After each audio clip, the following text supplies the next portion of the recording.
बात राजस्थान के करौली की। करौली में सांप्रदायिक हिंसा के बाद अब पीएफआई कनेक्शन की बात सामने आई है। बताया जा रहा है कि एक ऐसा खत सरकार को मिला था जिसमें करौली जैसी हिंसा की आशंका जताई गई थी। यह खत पीएफआई की तरफ से लिखा गया था। सवाल यह है कि करौली की घटना क्या सोची समझी साजिश का नतीजा थी?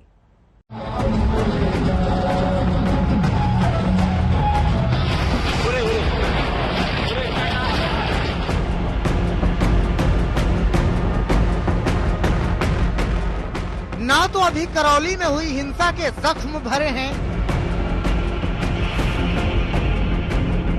और ना ही यहाँ भड़की आग अभी पूरी तरह से ठंडी पड़ी है। इस बीच एक चिट्ठी ने करौली की घटना पर राजस्थान में हो रही सियासत को और धधका दिया है। 1 अप्रैल यानी करौली हिंसा से ठीक एक दिन पहले राजस्थान सरकार को ये चिट्ठी पॉपुलर फ्रंट ऑफ इंडिया यानी पीएफआई की तरफ से भेजी गई थी, जिसमें शोभा यात्रा की आड़ में हिंदू संगठनों पर हिंसा फैलाने की आशंका जताई गई थी।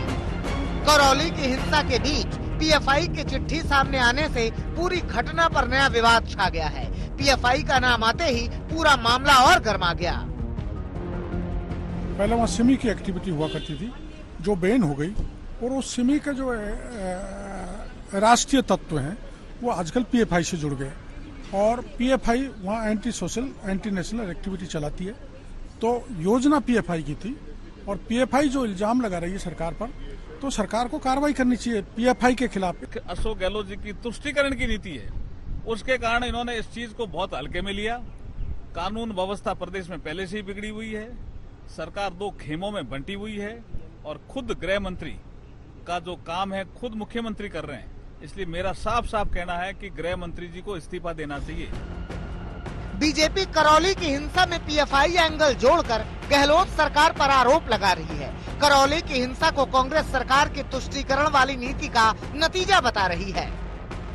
राजस्थान पीसफुल स्टेट है, लेकिन जब जब कांग्रेस की सरकार आती है तो इस पर नजर लगती है, और कांग्रेस पार्टी के संरक्षण में जिस तरीके से सिमी की गतिविधियां होती थी, और मुझे लगता है कि पीएफआई जैसे ऑर्गेनाइजेशन को कोई संरक्षित करता है तो राजस्थान का मुख्यमंत्री करता है, छूट उनको वही देता है, और उसी कारण उनके हौसले बुलंद होते हैं। गहलोत साहब तुष्टीकरण के राजस्थान के सबसे बड़ा प्रणेता हैं, तो उनसे आशा नहीं की जा सकती।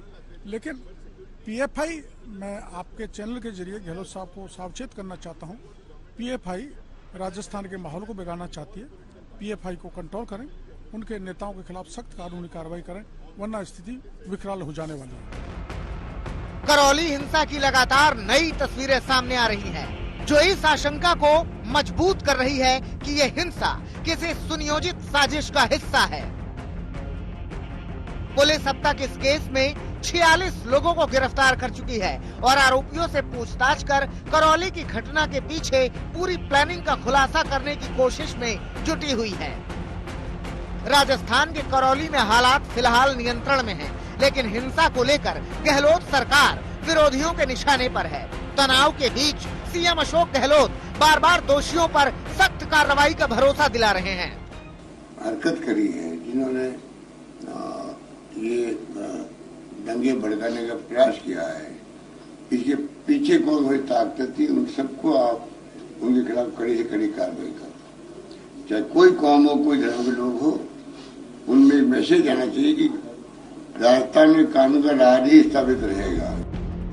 लेकिन सरकार के इस भरोसे के बीच पीएफआई का नाम आने से राजस्थान में सियासत और गर्मा गई है। पीएफआई के बहाने कांग्रेस पार्टी बीजेपी के निशाने पर आ गई है। जयपुर से शरद कुमार के साथ आज तक ब्यूरो।